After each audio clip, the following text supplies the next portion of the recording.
L'ADN est l'information génétique.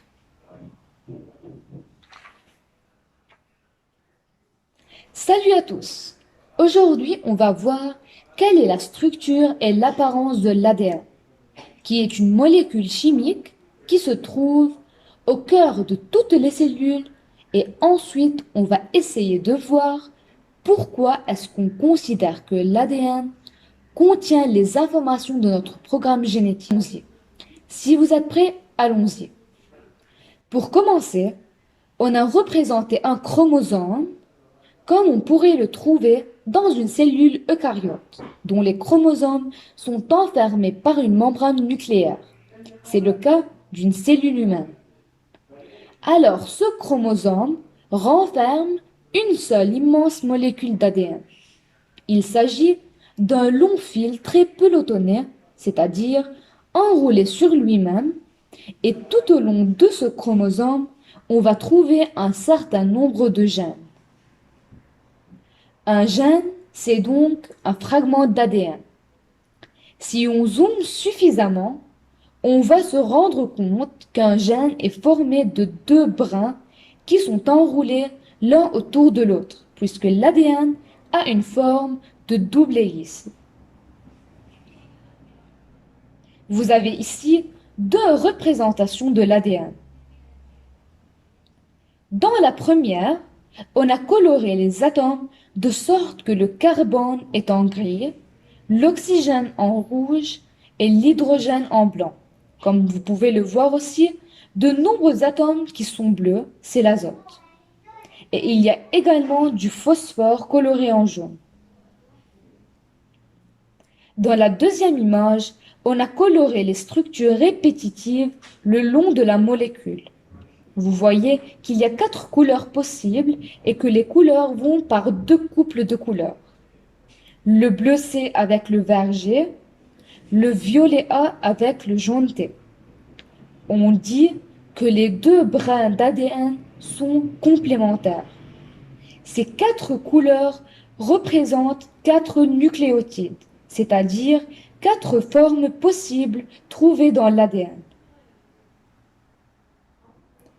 Si on déroulait cette double hélice, on arriverait à une forme de la molécule qui ressemble à une sorte d'échelle, contenant des lettres qui représentent en réalité les nucléotides. Un nucléotide, c'est l'assemblage de 3 types de molécules.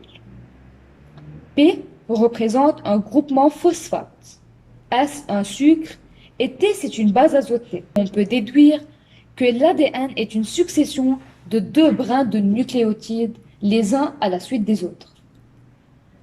Il existe en réalité 4 nucléotides auxquels on donne le nom de leur base azotée.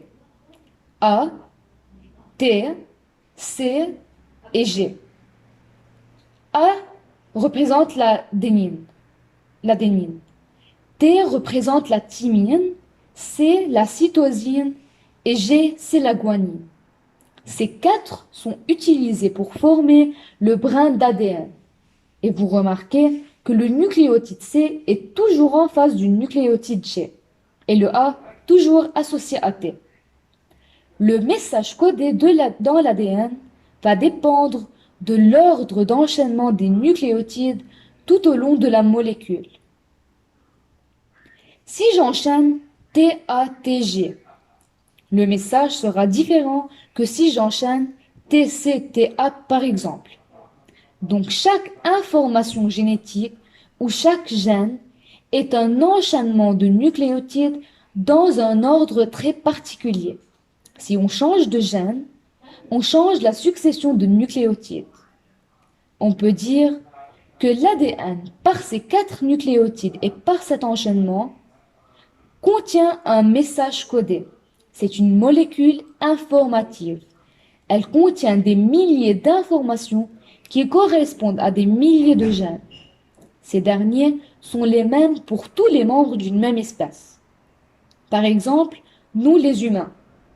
Nous partageons tous les mêmes gènes, autrement dit le même génome, qui est l'ensemble des gènes d'une espèce. Tous les êtres d'une même espèce partagent le même génome. Mais n'est-il pas évident que tous sont différents les uns des autres? La réponse est oui. Nous partageons les mêmes gènes, mais nous avons chacun des versions différentes de ces gènes. Les versions d'un gène sont appelées des allèles. Nous avons vu qu'un gène correspond à une succession de nucléotides dans un fragment d'ADN. Eh bien, nous allons voir qu'en réalité, pour chaque gène, il existe des versions légèrement différentes les unes des autres. Ici, j'ai représenté deux variantes d'un même gène. Donc, nous avons la même succession de nucléotides, mais une différence qui est un CG remplacé au cours d'une mutation, c'est-à-dire la modification de la séquence du gène par un TA. Nous travaillons sur un gène de la mouche de laboratoire appelé la drosophile. Nous avons deux versions qu'on appelle deux allèles. L'allèle numéro 1, qui est l'original, qui donne ensuite une drosophile dont les yeux sont noirs, tandis que dans la version numéro 2, la mutation a donné naissance à un allèle numéro 2 qui au final donne la couleur rouge des yeux de la drosophile.